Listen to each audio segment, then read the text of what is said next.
Hello everyone and welcome back to another episode of the Garment Decorators podcast. I'm joined by Andy today. Hello. Hello, Molly. How are you? I'm very good, thank you. Good. We are joining us just the two of you today, and it's been a while since we've done an episode like this. We've had a lot of guests on the podcast recently, which we're very happy about. We've had some very good conversations, some excellent guests joining us. But today we thought we'd bring it back to the original hosts, I guess, and just have a discussion about how to help you and your print business. So if you haven't already guessed from the title of today's podcast, we're going to be talking about how you can secure larger orders and increase your average order value. So if you're stuck printing maybe smaller orders and you want to secure some of those bigger jobs, or if you want to land some bigger customers, for example, or if you're just struggling to increase your average order value in general, then this episode is the one that you need to listen to.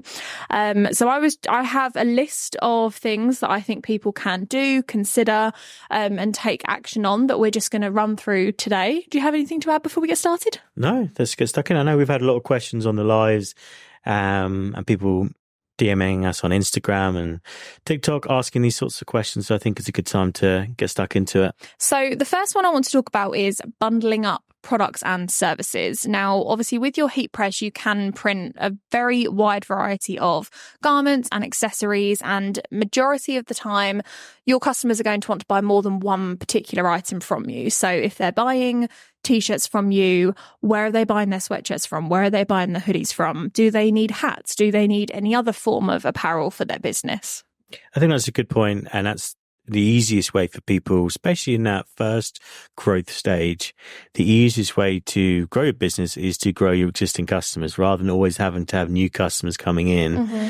Anything you can do to grow your existing customer database or grow your existing customer order size, even if it's like £10, but you have 100 customers and they all raise it by £10 mm-hmm. or £10 per person per customer, it all starts to really add up quite quickly that way. Yeah. So I think it's a really good place to start with. And like you say, you've got so many options of what they could decorate. And it's probably worth going through maybe it's going through your stock orders of the blank items and being like, I'm selling loads of T-shirts, but like say no hoodies. That's a good point, actually. Or no hats, whatever it could be that you're missing out on, and just be like, that seems a little bit strange that I'm not selling any of that, but you either see your customer wearing them somewhere.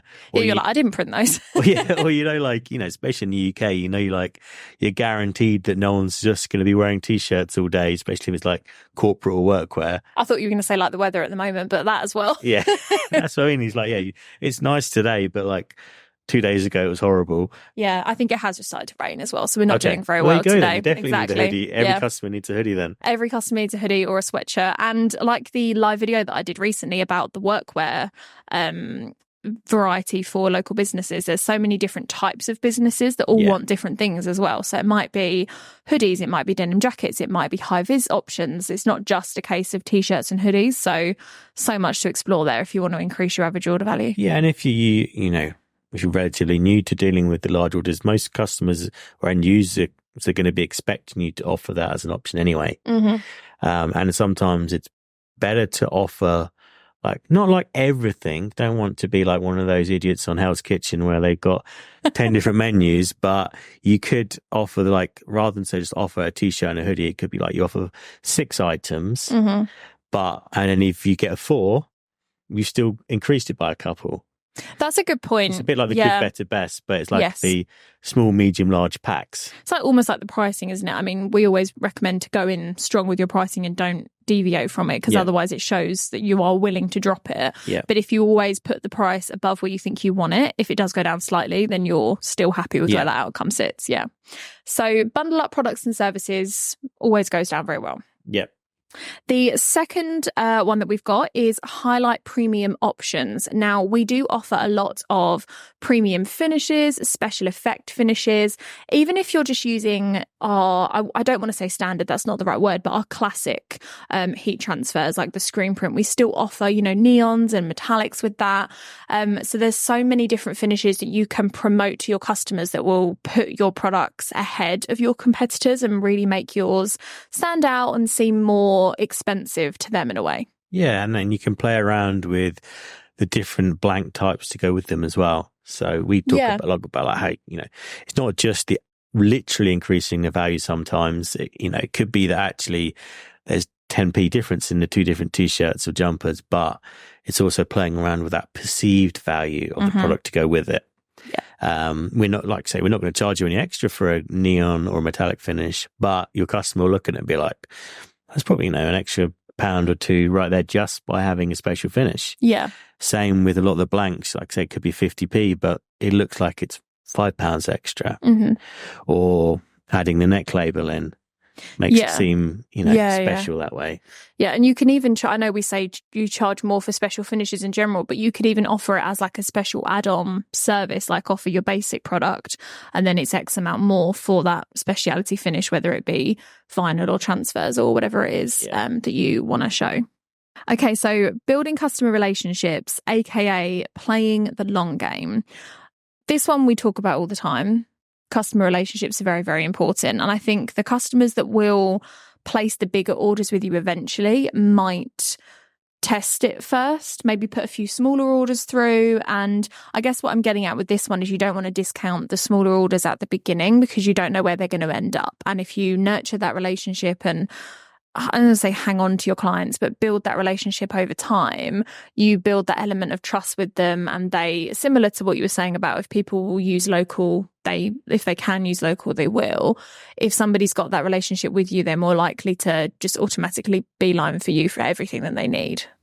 Yeah, if it's, let's assume this is kind of probably more on the fulfillment side of things. So we're talking workwear or branded promo wear garments. Then the reason for a business of wanting to choose someone is they know that, one, they want the tops to last a long time or a reasonable amount of time, so they're not having to constantly buy stuff for their people working for them. But they also want it to be something that the people who work there are wearing all the time. As a minimum, it's at between 9 and 5 when they're doing their job. That could be on site somewhere, that could be off site for a more hands-on vocation. But they're working around as that business card. So what you don't want is for your designs, your finished garment to be walking around and fading and cracking and looking bad, because that's ultimately what you're going to be judged on. There could be, and the pricing will come into it for some of those customers, but there's a chance to explain, okay, well, you don't have to tell them it's our transfers you're using, but if you are using our transfers, they will last longer than any other transfer. So that's a message for you, like, higher wash quality, longer vibrancy. So that walking advertisement for your business is always going to be looking in the best possible shape. Custom.styles.co.uk. Yeah, exactly. So if you are presenting to that customer and building that relationship, is every time you go and see them and the garments are still looking good, then you're doing something good. And people will, if they have a good product, they'll stick to it.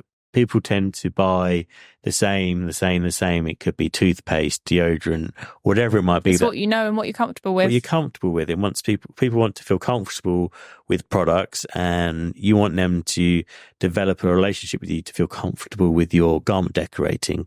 So if you can provide quality, that's a great way of doing it, because it means that they know that they're extension of their brand. And if they're the business owner you're pitching to, it's an extension of them.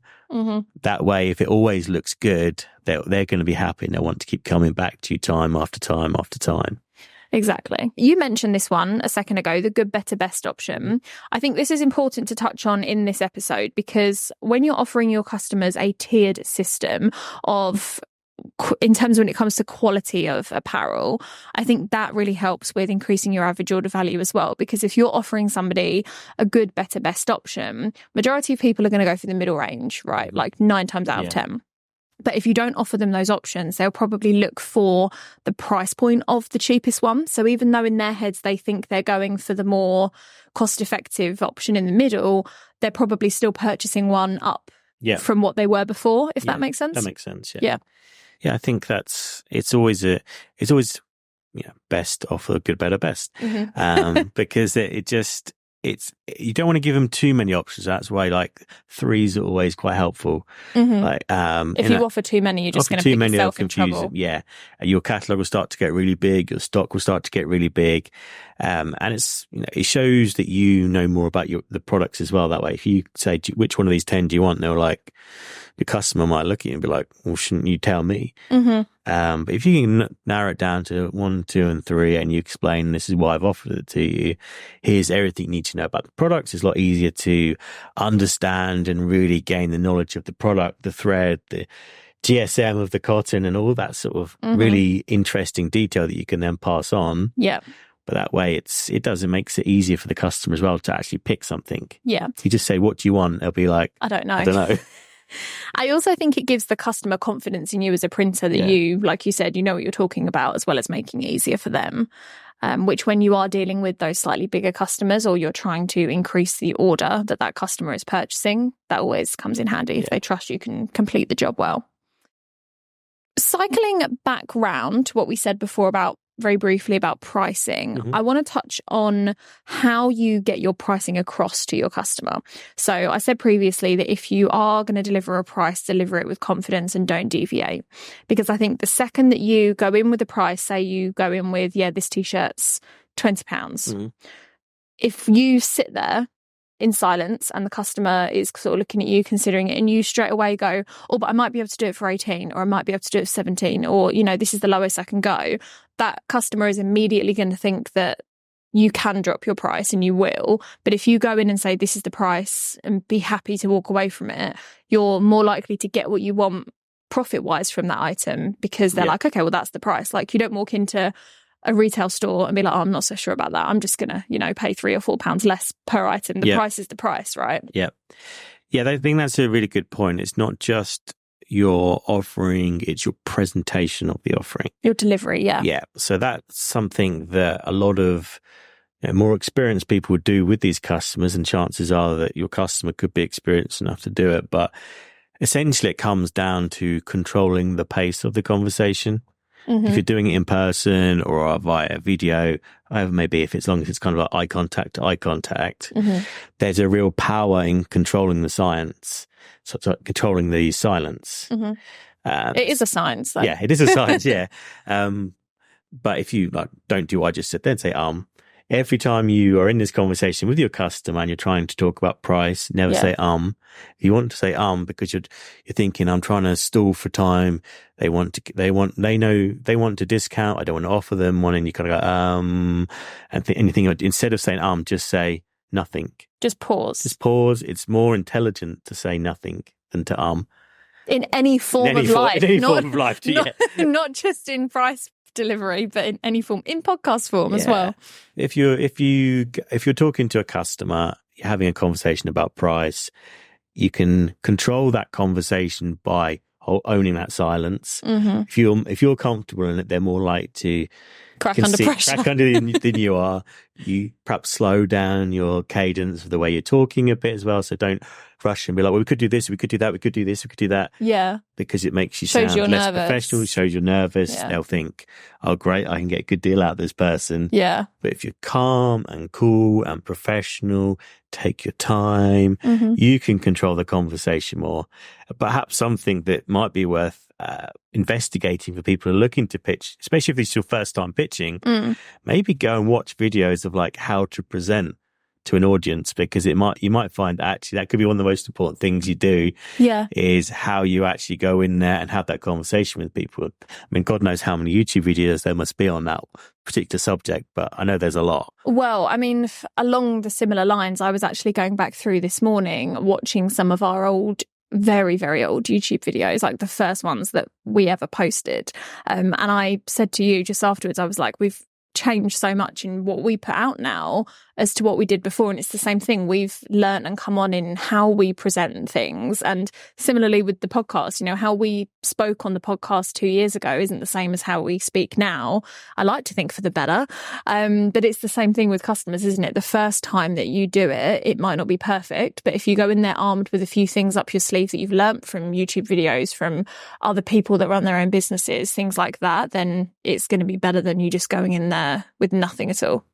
Yeah. And don't be afraid to say no as well. If you're doing this as your first time or early start in this period of time, make sure you have those numbers down so you know exactly what you're best prices or that you can afford to do, including your labor.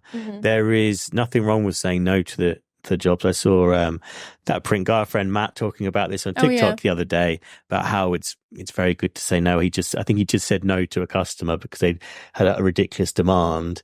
But sometimes it makes you more powerful by saying no. The customer might still come back the next time and be like, okay, I know you said no, but what about this? Yeah. But if you're not going to make money on it, don't be afraid to walk away either. Yeah, it's not worth your time. No, but unless you really have those numbers absolutely perfect, check them again, maybe get someone else to have a look at them. Even if you're a sole trader, it's just you in the business, get a friend or a family to look through those numbers and just be like, does this make sense? And then you can have that tier discounting or best, but good, better, best, but with the prices built in so that you can still make money. If you're not going to make money, they try and mess you around. Even if you're controlling the conversation, just say no and walk away. Yeah, and like you said, it does make you more powerful because the customer you're pitching to or presenting to will think, oh, okay, they're not just going to, do whatever we want. They are respectable business people. They run this for a profit like we do, etc. I always tell people is a bit like Louis Theroux interviews. Part of the way he gets such a good interview out of people is because he lets the silence just linger there. I mean, he lets it linger in an uncomfortable way that I wouldn't do for a customer. But you could see that because people want to fill the space with noise, and it could just be them saying yes to a deal or conceding a little bit. But that's when they start to spill all their secrets to him. They just start talking. You just ask them a question, just kind of sits there and stares at them for ages, and then it'll be like, well, yeah, I did this and I did that. Blah, blah, blah, blah. But that you can apply some of the same principles here as well. Yeah, that's a good tip. So deliver prices with confidence, know them before you go in there, and go armed with a few tips up your sleeve. Yeah, I wouldn't be afraid to have your laptop or a price grid of some sort in front of you. So that way, when it comes down to the conversation about pricing, if it's in person, then, have your laptop out in front of you. Don't let them see it, obviously.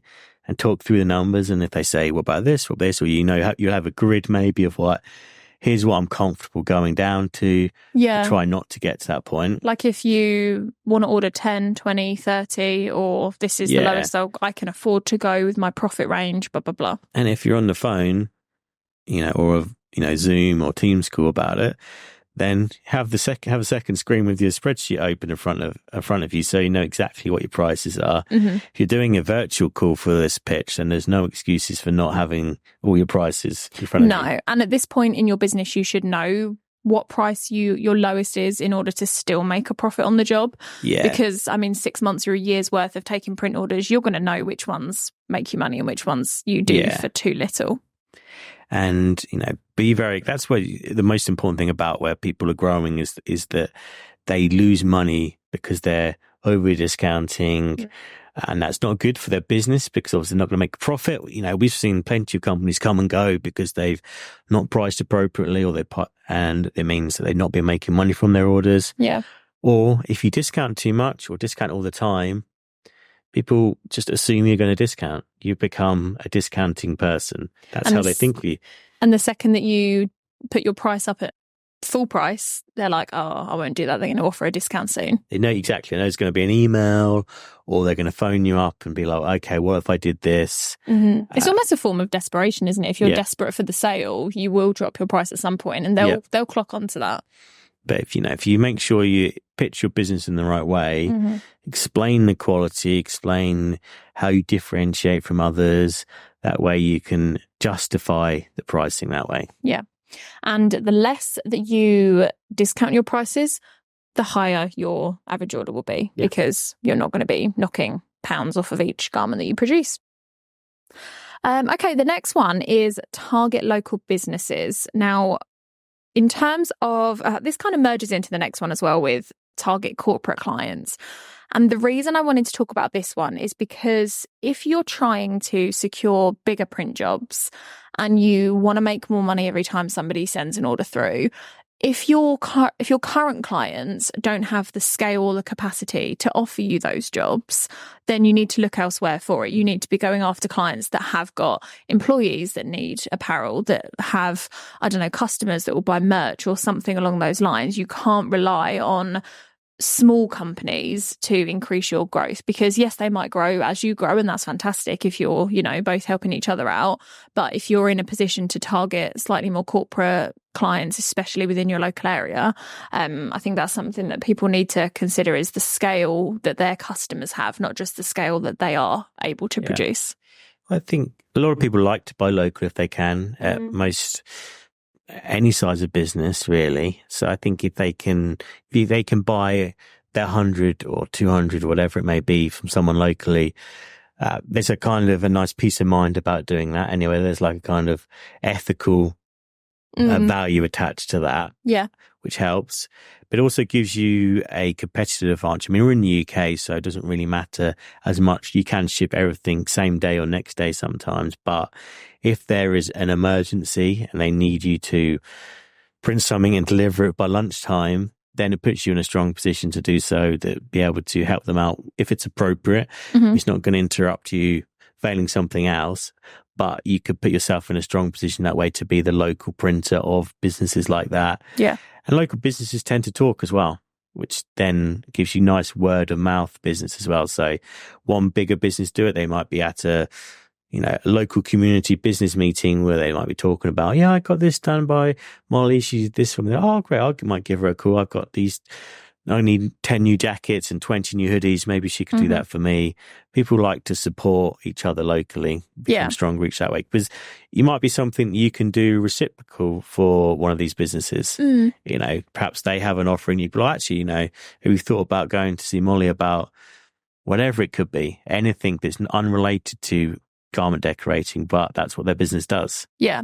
And word of mouth is a lot stronger than any form of self-advertising you can do as well, because I think people trust other people in terms of what they've had done previously, or if it's a friend, you're more likely to go with something that they've done from like a security point of view, I think. So yeah, that's good, especially if you can get the bigger corporate clients to start having that word of mouth about your business.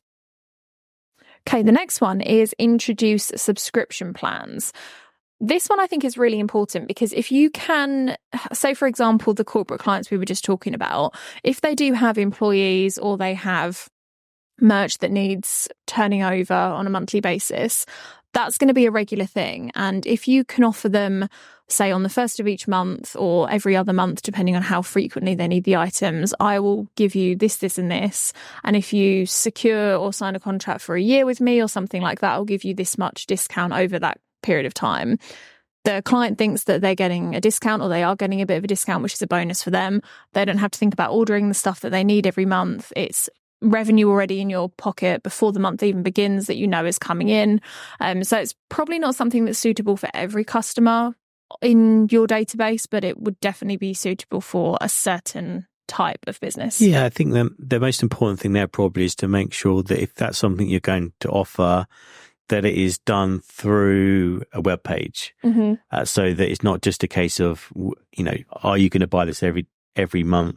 Yeah. You don't want to be having to chase them for it. It should be like an automated direct debit thing, because it'll probably be smaller orders, but say something that is regular. Yeah. So that way it automatically triggers, rather than having to be like chase them and then they go, no. Oh, 100%. Yeah. You want that money to be already in transaction on that first day. Month, Yes, 100%. The final point that I wanted to talk about today was customer testimonials and case studies. How many times when you purchase a product do you read the reviews before you buy it? Always, I think now. Yeah. Exactly. So why should it be any different for a custom printed product? It shouldn't be any different. If you're not getting customer testimonials through, then ask for them. Like we said in the previous point, you are going to have those customers that you have that relationship with and that have that trust within you, and they would probably be more than happy to provide you with some form of review or comment about your services that you can use to give that confidence to the next customer that doesn't know you yet. I think it's easy. People do look for those reviews. It's really helpful to them. They want to have a third party endorsement of them. Mm-hmm. So anything you can do to encourage either a Google review or a review on your website, or if you have a really great relationship with the customer, let them post it. You post a picture of them on social media with them talking about how much they loved it. Anything like that is always really great ammo to get the next customer on board. Exactly. And especially if it's going to be one of those bigger customers with a bigger order, like what we were talking about earlier, increasing the average order value, securing larger jobs.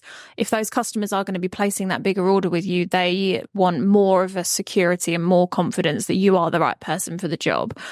So that's only going to help with that point as well. Another one I wanted to bring up was doing your homework on your customers. If you're prospective customers, don't just go in there and not know anything about that customer. It's really important that you do your homework on these customers to make sure you learn, see if you can find them on Facebook or Instagram. You don't have to tell them you did that, but you might understand, maybe now I know which football team they support, or I know what TV programs they watch, or just something that you can just maybe sprinkle in a few little anecdotes about that you can, then they might be, this person's on the same wavelength as me. Yeah, create that connection with them. Yeah, exactly. Create a connection with them. They want to work with someone that they feel has shared interests, even if they're not. For the sake of that, keeping that customer, you have to pretend and do your homework like you do for the rest of time, I guess. But would you say that you didn't like rugby to secure a job, Andy? I mean, if that was what we needed to do to get a nice transfer order here, I'd pretend. Okay. For everyone listening, Andy's a big rugby fan, so that's a big statement. But you can pretend or at least learn about those customers, even if you're not interested in. It's interesting finding out about what people are interested in or passionate about anyway. Yeah, you can show an interest in their interest. I think that way, when if you're preparing a presentation or you're putting a example garment in front of them, you put something that that they're interested in. It could be either something they're interested in personally, or if you happen to see what the staff are currently wearing. Yeah, their logo, put their logo on something, or present something similar but better than what they already have. Then you can immediately go in and be like, look how impressive this is. Don't go in and be like, then ask the questions. Ask the questions, but already have the answers to those questions anyway. Yeah. Don't wait to find out about them at the first meeting. Yeah. Because it shows the kind of lack of respect to the person you're going into to pitch to. So I think research is always extremely important. Yeah, I agree with you. And I think that it will separate you from whoever else they're talking to about that job as well, because when we're talking about these bigger orders, there's no way that these companies aren't talking to more than one printer at the same time, right? Even if it's two options, they're always going to weigh up which one would be best for them.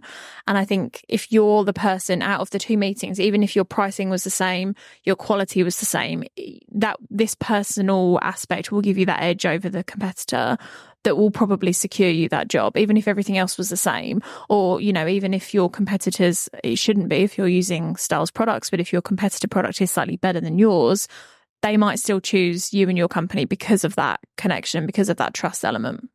Yeah, I think that's really good. Any other points on increasing average order value and winning bigger orders?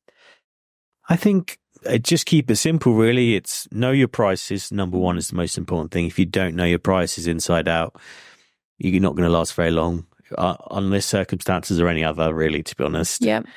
But I would, just to go back to the point we were making earlier about the controlling and owning the presentation of the pitch. Yes. So really go back and do your homework about how to actually pitch to these customers. If they're bigger customers, think about every kind of moment, almost try and game plan the whole conversation of what could happen. If they're coming to you, make sure you put the seats in the right place. Make sure when they sit down, they're going to be looking what you want them to look at the whole time. They don't want them to look out the door. You want them to look at some product, or you want to look at a screen or something interesting.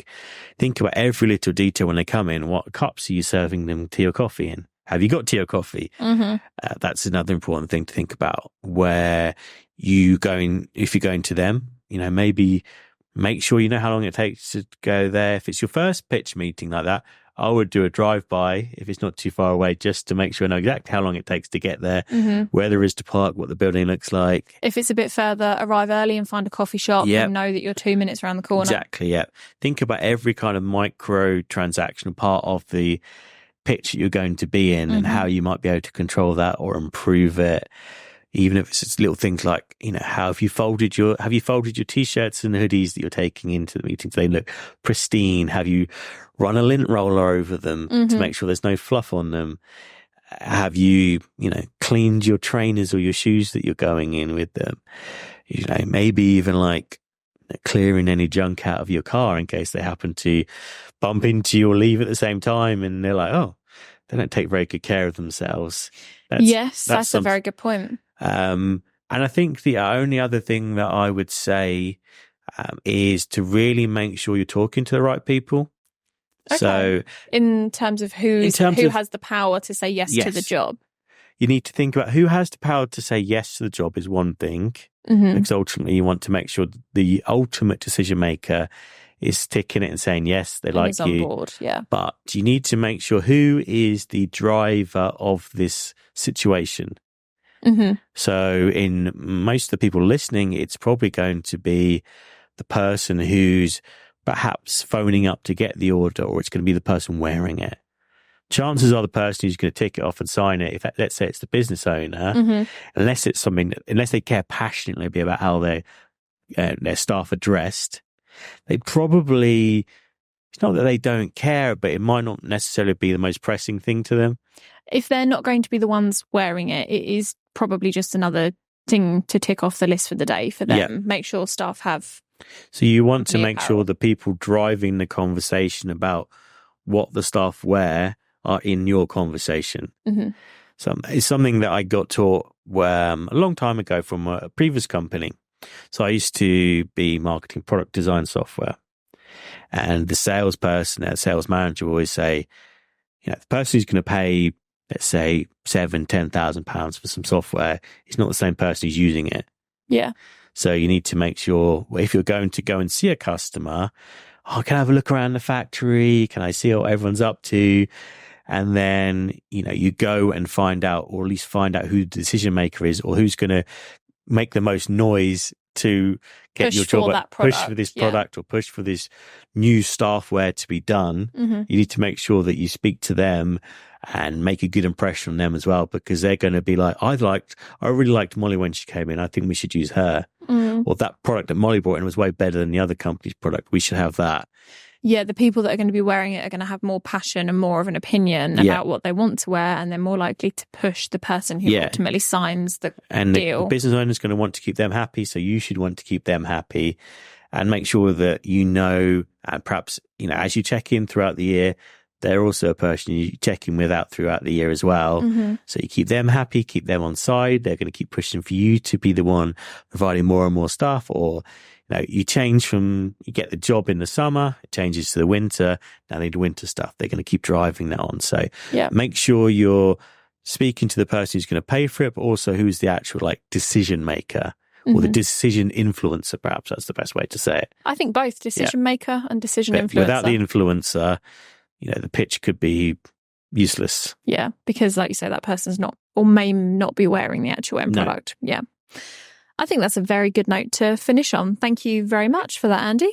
If everybody watching, like I said at the beginning, if you are stuck printing smaller orders, if you are looking for ways to increase your average order value, these points are what's going to help you and separate you from your competitors. It's going to help you take that next step. So even if it means listening to this episode a couple of times over, really making sure all those points are ingrained in your brain, go through, take notes. Like Andy said, go on YouTube and look at ways to pitch, ways to present, and educate yourself properly. Because at this point, if you're trying to level your business up, the amount of time that you put into it is going to show with the results and the success that you have. So this episode is point number 1, but you've got a few other things to tick off the list. So thank you very much for listening to the Garment Decorators podcast. We will be back next week with another episode, Mondays at 11 a.m. as always.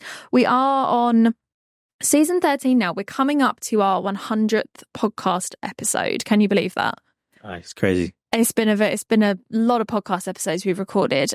So if anybody has any fun ideas for what you would want to see for the 100th episode, then do leave them below in the comments. We're still brainstorming what we're going to do for the actual episode itself, so we'd love to hear what you think. And of course, like and subscribe so that we can keep producing more episodes like this and getting some really cool guests on. But until next week, thanks for listening.